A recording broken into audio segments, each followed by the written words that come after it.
みん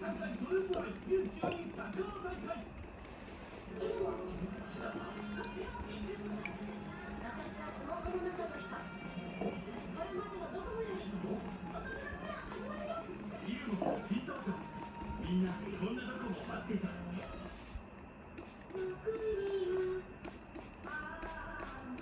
話だけになってかと言いたい気持ちをぐっとこらえて、ちょっとエアコンを入れておきました。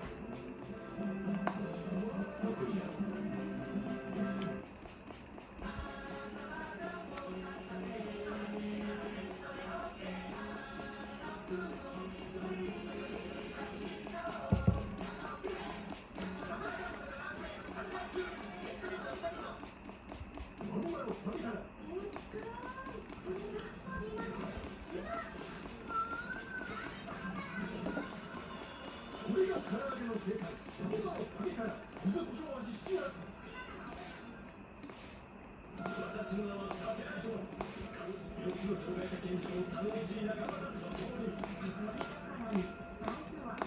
サテライトで会おう。思いがけない出会いがあったり、懐かしいものと再会したり、好きなものをもっと好きになったり、さあ心が動く。